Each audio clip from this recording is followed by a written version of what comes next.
Salute booktube, welcome to my channel. Thank you for being here. I've got a special video today, as special as it gets on this channel.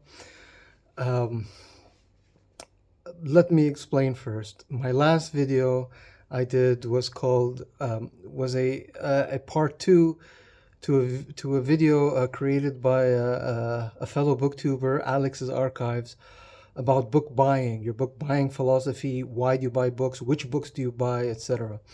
In that video, I had explained, I made a part two because I had a lot of on my chest and I wanted to get it out.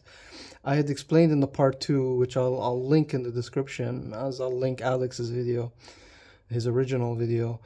I had um, when I started buying books, I had a plan, an original plan for purchasing books. Now, for those of you who are new to my channel, I am based in the United Arab Emirates, a small country in the Middle East. However, I am half Iraqi. And because of my Iraqi side, I've always been fascinated by Iraq naturally because it's got a rich history. And then again, for all of you who might be new to this channel, I read mostly nonfiction, mostly history. That's my favorite kind of books to read. So when I was initially got into reading, this is my early adulthood, maybe when I was 20, 21, I had always had this vision that I would write the book on the history of Iraq from the beginning to the end, just a grand sweep. Because from all the books I've seen, I haven't seen one grand narrative sweeping history of Iraq. Now, of course, that's it's a big challenge because Iraq has the oldest history, at least written history that we know of on Earth. So it'll be an extremely long history, and it's got a very rich history. So it'll probably be a multi-volume kind of work. Think Edward Gibbon, something like that. And so that always, at least initially, had guided my book buying.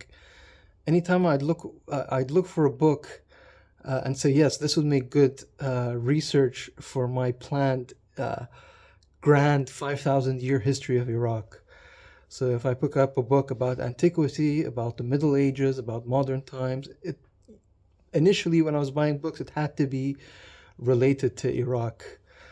So I mentioned that in the last video, and I had mentioned that maybe I should do a sort of like a starter kit sort of thing, a video about books for anybody who's interested in reading about Iraq and Iraqi history. And I was in luck because very recently, another good booktube friend, fellow booktuber, Mike at Bibliophile Reads, had created, he didn't call it a tag video, but it's got similar tag characteristics. His video is called the Starter Library Recommendations. That's what he called it, Starter Library Recommendations. And basically, what he explains in the description of his video, which I'll also link, he starts it by writing, "We all read differently. Help me build a starter library by suggesting 10 to 20 books from your own personal library. These can be books you've already read or not. The only rule is these books have to be in your library, either physical or ebooks." And he ends us with "have fun with this" and a smiley emoji. So he tagged me in this video, and then my other good friend JJ, the bookworm blacksmith, she also did this video and she also tagged me. So now I got to do it. But also, please do check out Mike's channel and do check out JJ's channel. They're two of my good friends on BookTube, and I highly recommend their channels. Links will be in the description. So that's what I was hoping to do. I was hoping to do the starter library recommendations, but I wanted to focus on Iraqi history because of what I had mentioned in the last video, and a lot of people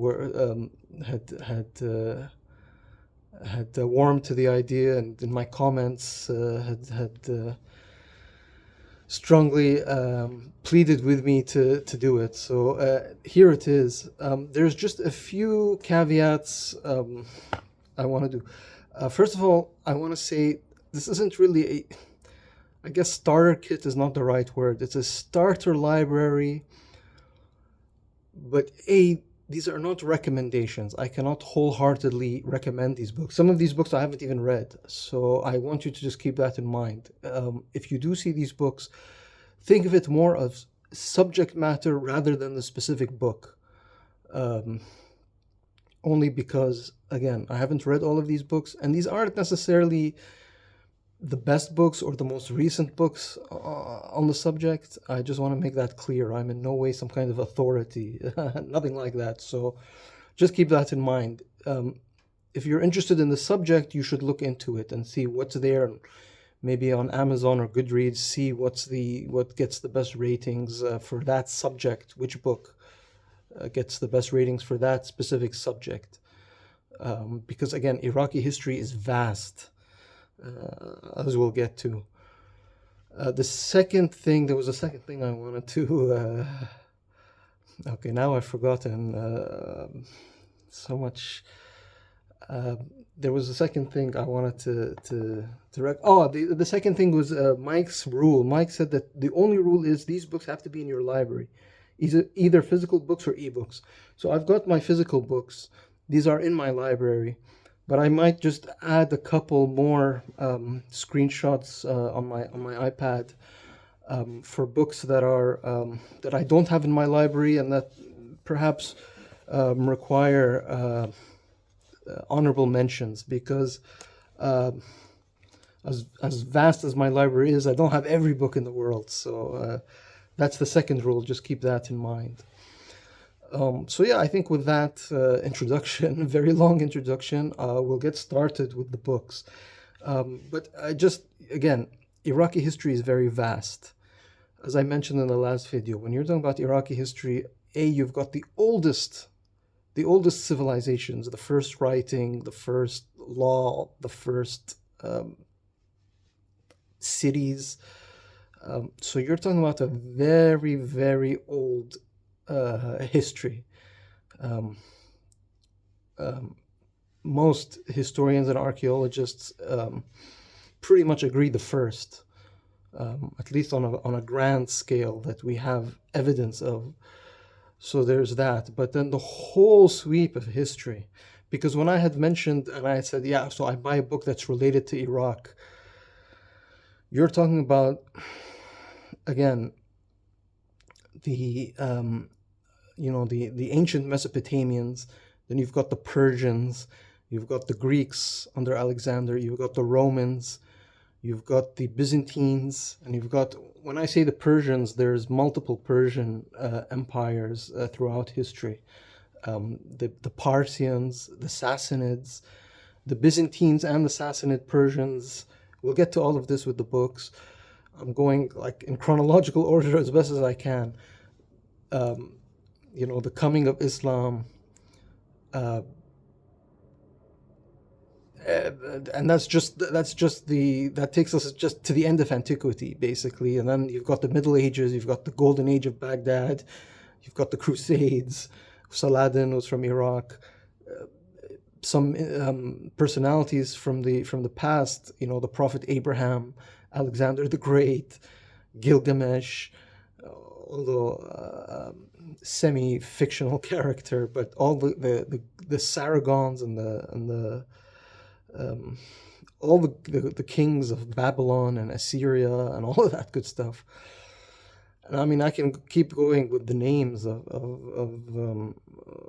personalities that came through history, and we can go into the Middle Ages. We said the Crusades, the Mongols who sacked Baghdad. You can go on and on and on till the modern period, which is, every empire has invaded Iraq, almost every empire. So, and it takes us up to the modern times, the British, the Soviets, and the Americans in the 50s and 60s, and then the Americans again. in 2003 under George W. Bush. So very, very vast. When we're talking about Iraqi history, we're talking about global history. So anyway, 10 minutes in, let's get started. The first place you want to start is the antiquity, the ancient Iraq, Mesopotamia, the land of the two rivers in Greek, Mesopotamia. There are thousands and thousands of books about Mesopotamia and just the ancient Near East in general. So again, these are not recommendations. I'm just giving like a sort of starter, kind of like get you thinking. And these books, again, not necessarily the best or the most recent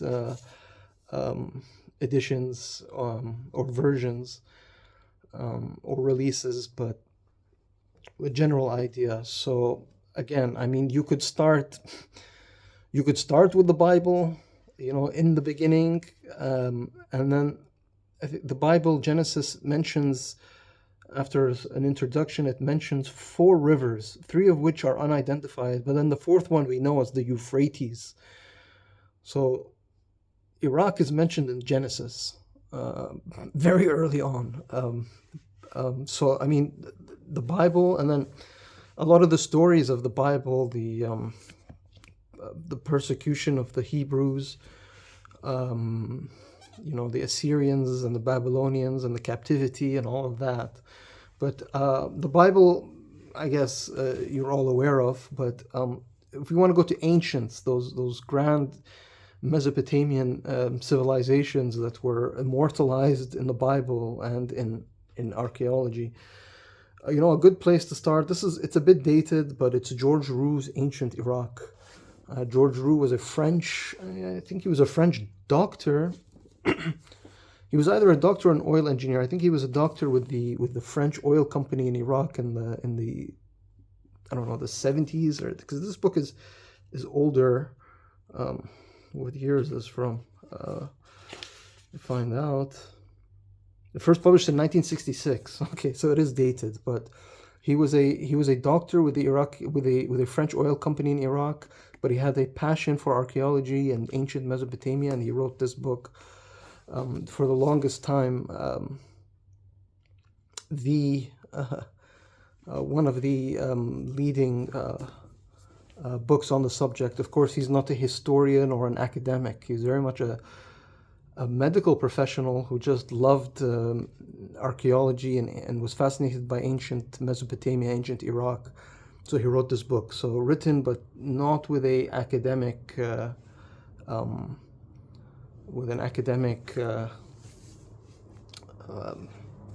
background. Of course, there are academic books on ancient Iraq. I think for Americans, the 2 biggest universities in America that deal with Mesopotamian archaeology is the University of Pennsylvania, and there's a famous historian, Samuel Noah Kramer. I wish I had maybe a screenshot of the book, because I don't own the book.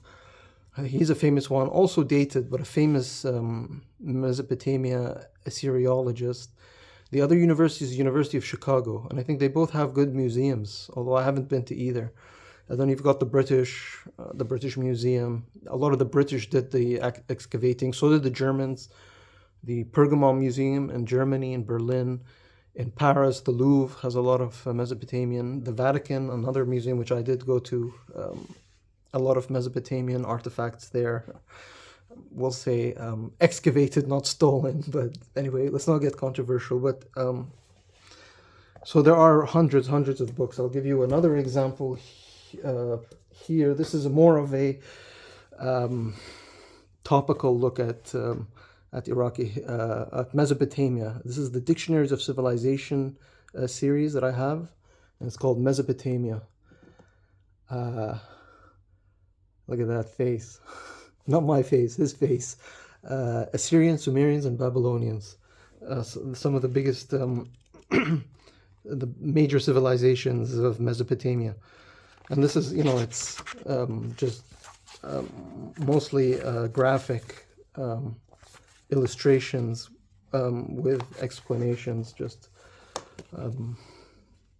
sort of reference work, I guess, for anybody interested in Mesopotamia.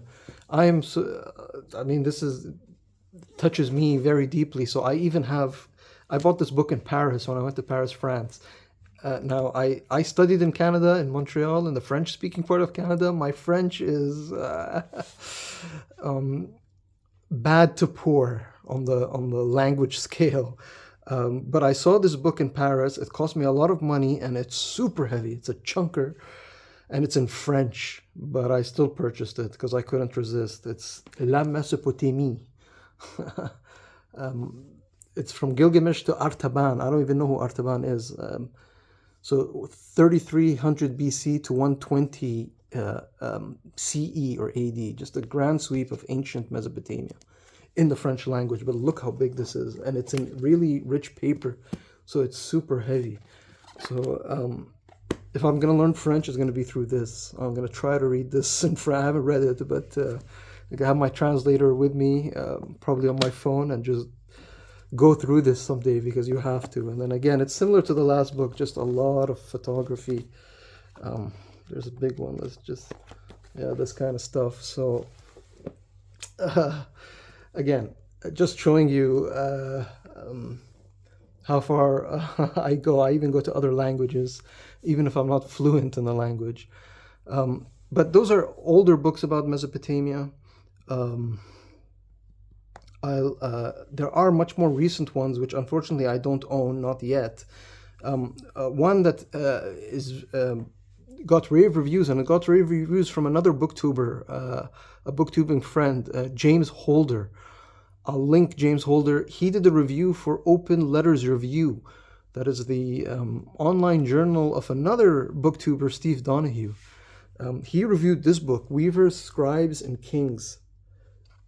I apologize for the glare. Oh, you see what happened there? I touched it and it got...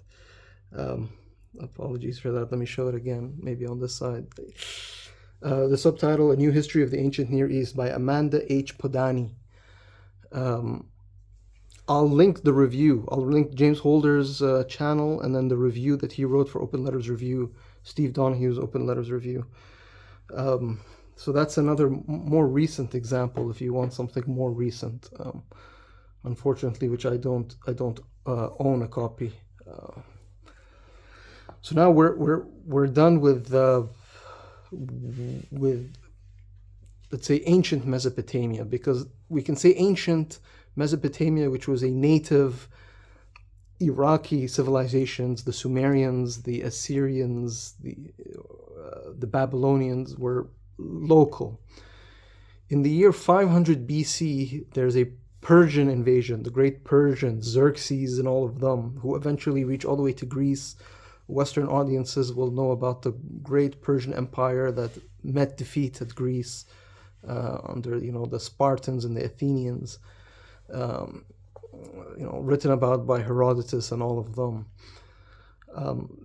We're reaching that period of history. So the Persians reach Greece, but their empire, they are defeated by the Greeks, and they're never able to really penetrate Europe because of the Greeks. But Persia was very much a Near Eastern Asiatic empire, and it continued for a long time until a certain Alexander the Great, who realized what made Alexander strategically a genius was he realized that the Greeks were able to repel all these Asian invaders, and especially the Persians, and anybody else who tried to invade Greece, Hellas. So he said, well, if we're so militarily superior, why don't we invade Asia? And that's what he did. And this book, again, there are thousands and thousands of books about Alexander the Great, but this one is by Michael Wood, and it's In the Footsteps of Alexander, A Journey from Greece to India. And I think this is a tie-in with a TV show, sort of mixes travel with history, with Alexander the Great's conquests. There's a lot of maps. As we can see here, these are the path of Alexander's conquests from Europe all the way to India, but right there in the middle is Iraq. And in fact, Alexander the Great died in Babylon. He he was he defeated the Persian Empire, settled in Asia. He wanted to build an empire in Asia. I think he was eyeing Babylon as his capital, as this new center of Hellenism. But of course, he died very young, and then the empire split up. But yeah, Alexander the Great just moves us along in the grand sweep of history.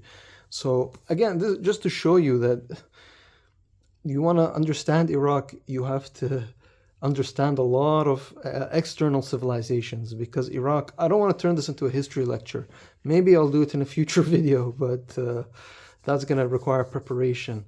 But what I'm just trying to say here is Iraq has always been invaded by external power, whether it's the Persians, Alexander the Great, because it's right in the heart of the Middle East, and it has no defensive. It's got two rivers, but it's got no mountains. It's very flat, so it's very easy, and it's in the middle of the crossroads of civilizations. So it's very easy to invade. Just ask the Americans in 2003. They just swept through the deserts and reached Baghdad in a couple of weeks. So, yeah, again, but I mean, that shows you when you want to read about Iraq, or you want to do a starter kit, you're not focusing. You've got to understand the world, really, to understand Iraq. And that's an example. We veer to Alexander the Great. Now, this book, I don't know how much it focuses on Alexander in Iraq. He swept through Iraq. His target was Persia. There's probably books about him in Persia, him in India, but this is the book I have. There's other books about Alexander the Great. It's endless, endless books. Thousands, hundreds of thousands of books on Alexander the Great. But yeah, you can see how this affects my buying. You want to, if you want to limit your library to Iraq, but you've got to understand Alexander the Great. You've got to understand the Persians. You've got to understand it's not just one one country. But anyway, after Alexander the Great, there's another great Western empire that comes into prominence.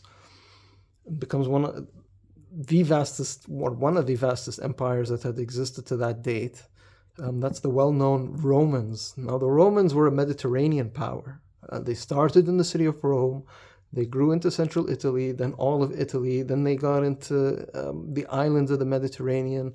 Then they got into France and Spain and North Africa after defeating Carthage. And they got into Greece. Then they got into Turkey. Then they invaded Egypt, Cleopatra and all of that good stuff. They invaded the Holy Land, what became the Holy Land, Palestine. But past Palestine, past the Mediterranean, they started to butt into Asia. Now, there's the Mediterranean, but as you go into Asia and when you go into Arabia, it's desert. And then you enter into Iraq, which the Romans knew about because of the exploits of people like Alexander and other Greeks. So Iraq and the Euphrates River sort of acted like a border, because once they got into the Euphrates River, they butt up against another great ancient civilization. That's the Persians. It was a regeneration of the same, almost the same Persians that had tried to invade Greece, and which Alexander had defeated.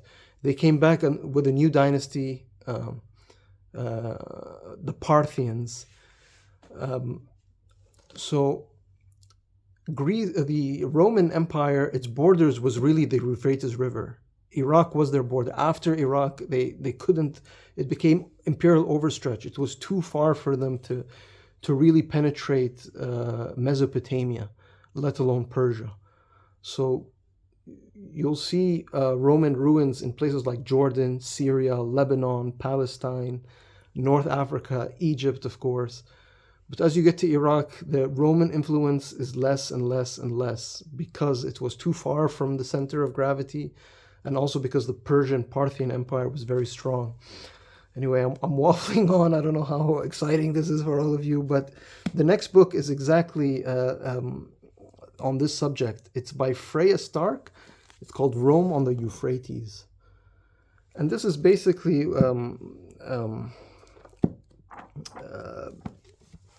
Freya Stark, who was a British well, she was a British advisor to Lawrence of Arabia, but she was essentially a spy, a lady with a very adventurous spirit who advised Lawrence of Arabia, went to Iraq and advised the British Empire when they entered Iraq much, much later in the 20th century, early 20th century. But she was fascinated by Iraq, and she wrote this book, Rome on the Euphrates, which is exactly the subject that I was talking about.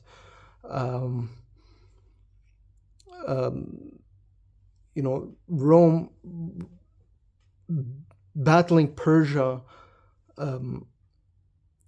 in the Middle East. But like I said, the Persian Empire was too strong and Rome was overstretched. But the thing is, when the Persians and the Romans fought each other along the Euphrates, which is Rome's easternmost border, and Persia's westernmost border, they did fight, and they fought many battles, and many of those battles were fought in Iraq. Iraq is a country of great wealth, a blessed land, but it's also a cursed land, a land of a lot of war and bloodshed. So this is what Freya Stark explains in this book. She goes through just Rome's history of trying to penetrate what is Mesopotamia and Persia, but not always successfully.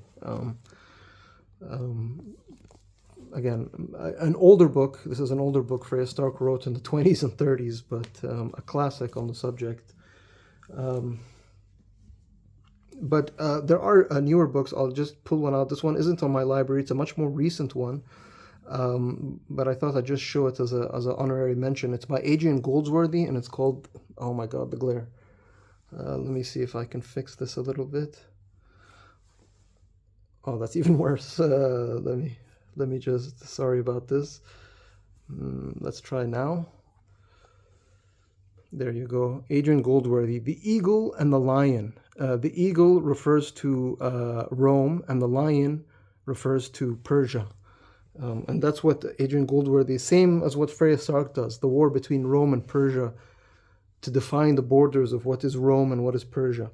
The subtitle right there is Rome, Persia, and the Unwinnable Conflict. Because a lot of what happens here was fought in Iraq, what is today Iraq. And again, it's the unwinnable conflict. It's just, Iraq is impossible to govern, impossible or we can say very difficult to conquer. Not difficult to conquer, but difficult to hold and to keep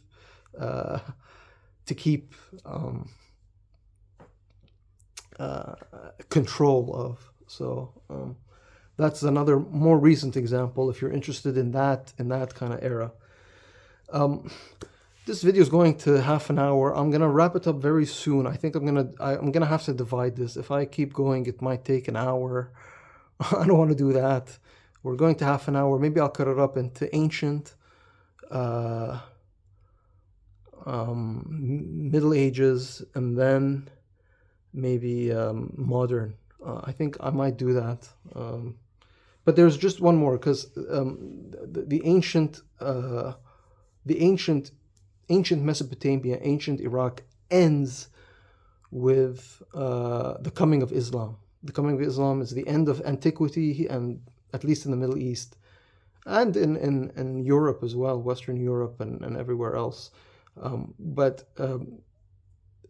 coming of Islam is really the Middle Ages. But there was, between the fall of Rome and the coming of Islam, there was that period, a very important period, because yes, Rome died in the West, but in the East there was the Byzantine Empire, and the Byzantine Empire was very Eastern oriented. It was based in what was then Constantinople, today Istanbul. We'll get to that later, but Constantinople, the Byzantine Empire, and there was another Persian Empire called the Sassanids, who took over from the Parthians. And again, the Byzantines, they called themselves Romans, and the Persians, and they called themselves Sassanids, but they were really Persians. Again, they were fighting each other. These were great wars in the 6th and 7th century. Justinian comes into mind. There was a great general, Hercules, I believe a Byzantine general, but it was a 100-year war between these two empires. And where was those wars fought? It was fought in Iraq, mostly in Iraq. Again, here are the book that I have on this subject. There's, again, many. I only have this to show here. It's called New Rome. The Roman Empire in the East, AD 395 to 700, by Paul Stevenson. Again, that describes this period. This period exactly which I just described is the subject matter of this book. You can see a lot of Byzantine art. Again, it's not Iraq, but Iraq was in the middle of this conflict between the Byzantine Empire, the New Rome, and the Sassanid Empire. Again, this is the book I have. Again, I want to show you just some other, I don't have any specific books on the Sassanids, but I should. There's another book. These are more recent editions. Just wipe the iPad. This one is called The Byzantine Wars. It's by John Haldon, it's the same. It's the Byzantine Wars between Persia and Sassanid Persia and Byzantine Rome. And here's another one by Michael J. Decker, the Sasanian Empire at War. The subtitle is Persia, Rome, and the Rise of Islam, 224 to 651. Very beautiful cover there. Again, books I don't own. I know these are not Mike's rules, but just showing them. And again, these aren't recommendations. I'm just giving you an idea. You're going to have to look for yourself and find what interests you, which period interests you, if you are interested at all. But for that last book I showed, if I can just enlarge the title, there it says Persia, Rome. Rome is really the Byzantine Empire, and the Rise of Islam. Because what had happened was the Byzantine Empire and the Persian Empire kept fighting each other. From Egypt to Persia and everywhere in between. The Persians invaded Jerusalem.